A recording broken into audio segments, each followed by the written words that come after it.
എന്റെ കൂടെ പഠിച്ച ഒരു ആൾ ഒരു BEd കോളേജിൽ എത്തി. മഫ്തിയിലാണ് അവിടെ പഠിച്ചത്. മീൻസ് ഉസ്താദന്മാരുടെ ഡ്രസ്സിലല്ല, ജസ്റ്റ് ഒരു എക്സാമ്പിൾ. നല്ല പ്രതിഭയാണ്. പെടുന്നനെ അവിടെയുള്ള സ്റ്റുഡൻസ് യൂണിയന്റെ ചെയർമാനായി. അത് വളരെ വാസ്തവമായൊരു സംഭവമാണ്. ഒരടയാളവും ഇല്ല, ഒരു മതപണ്ഡിതന്റെ ഒരു ചേഷ്ടയും ഇല്ല. അങ്ങേയറ്റം പറഞ്ഞാൽ ആ കാലത്ത് ഒരു ഫാഷൻ സെന്റർ ഉള്ള ആളായിരുന്നു. ക്ലീൻ ഷേവ് ഒക്കെ ആയിരുന്നു.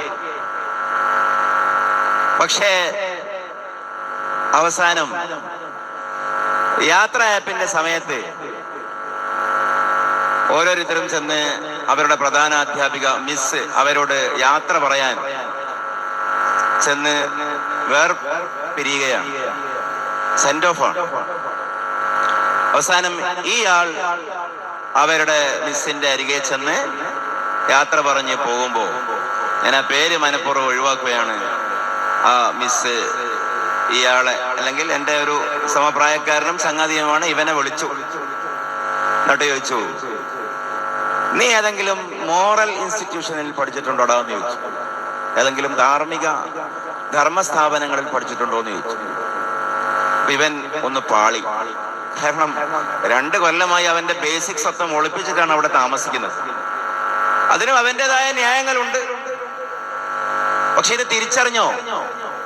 ഇത് ടീച്ചർക്ക് എങ്ങനെ, മിസ്സിന് എങ്ങനെ മനസ്സിലായി എന്നുള്ളതാണ് അവന്റെ ആശങ്ക. അപ്പൊ അവൻ ചോദിച്ചു, അതെന്തേ നിങ്ങൾ അങ്ങനെ ചോദിക്കാൻ? ഒന്നുമില്ല, പഠിച്ചിട്ടുണ്ടോ? അപ്പൊ ഇവൻ പറഞ്ഞു, അവസാന നിമിഷമല്ലേ, സ്വന്തം അധ്യാപികയുമാണ്, സത്യം പറയാമെന്ന് വിചാരിച്ചു. പഠിച്ചിട്ടുണ്ട്, 8 കൊല്ലം പഠിച്ചിട്ടുണ്ട്. അതിനുശേഷം അവിടുന്ന് MA ചെയ്തിട്ടാണ് ഇവിടെ BEd എടുക്കാൻ ഇങ്ങോട്ടേക്ക് വന്നത്. മതപരമായി ഇന്ന ബിരുദം എനിക്കുണ്ട് എന്നൊക്കെ പറഞ്ഞു. സ്ഥാപനത്തിന്റെ പേരൊക്കെ പറഞ്ഞു. ഓക്കെ, നല്ലത് വരട്ടെ എന്ന് പറഞ്ഞു. അയക്കാൻ പോവുക. അപ്പൊ ഇവൻ ചോദിച്ചു ടീച്ചറോട്, അത് മിസ്സിന് എങ്ങനെ മനസ്സിലായി? അപ്പോ അധ്യാപിക പറഞ്ഞ കാര്യം, നാം നെഞ്ചത്ത് കൈവച്ചോ അതിനേക്കാൾ മൂർദ്ധമായ, അതിനേക്കാളും സെൻസിറ്റീവായ ഭാഗം ഉണ്ടെങ്കിൽ അവിടെ തലവെച്ച് ഓർക്കേണ്ട, മനസ്സിലാക്കേണ്ട ഒരു കാര്യമാണ്.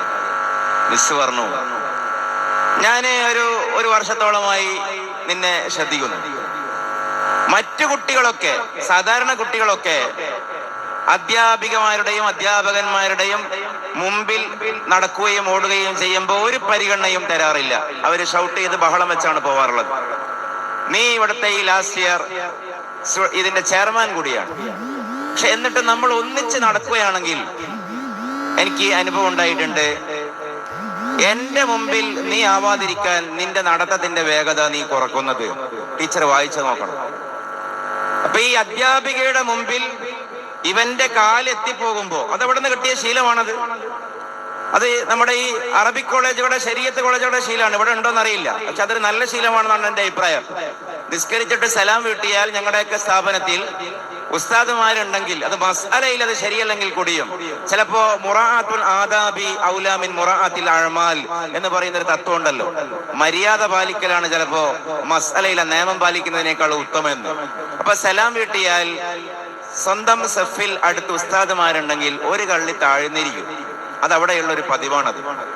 ഒരേ നിരയാണെങ്കിൽ ഒരു ഹസ്രത്തോ ഉസ്താദോ അടുത്തുണ്ടെങ്കിൽ ഒന്നിങ്ങ് താഴ്ന്നിരിക്കും, തൊട്ടടുത്താവണമെന്നില്ല. അതൊരു മര്യാദയുടെ ഭാഗമാണ്.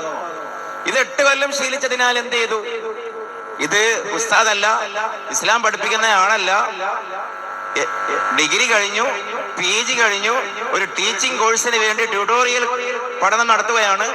അതിന്റെ ഒരു സർട്ടിഫിക്കറ്റിന് വേണ്ടി മാത്രം അവിടെ പഠിക്കുകയാണ്. ആ സമയത്ത് വലിയൊരു കമ്മിറ്റ്മെന്റോ ഇമോഷണൽ ബോണ്ടോ വൈകാരിക ഇഴയടുപ്പോ ഒന്നും ഉണ്ടാവുന്ന ഒരു കാലമല്ല ഒരു പക്ഷെ എന്നിട്ടും മിസ്സിന്റെ, അവരുടെ ടീച്ചറിന്റെ, അധ്യാപികയുടെ മുമ്പിലായി പോവാതിരിക്കാൻ നടത്തത്തിന്റെ വേഗത കുറച്ച് ബാലൻസ് ചെയ്യുന്നത് ഇടകണ്ണിട്ട് കൺകോണിട്ട് ടീച്ചർ മനസ്സിലാക്കുകയും 2 കൊല്ലം കഴിഞ്ഞിട്ട് യാത്ര പറയുമ്പോ അതെടുത്ത് പറയുകയും ചെയ്തുവെങ്കിൽ, മര്യാദ പാലിക്കുക എന്നുള്ളത്, ശിഷ്യന്മാര് അച്ചടക്കമുള്ളവരാവുക എന്നുള്ളത് ആഗ്രഹിക്കാത്ത അധ്യാപകരോ ഇല്ല.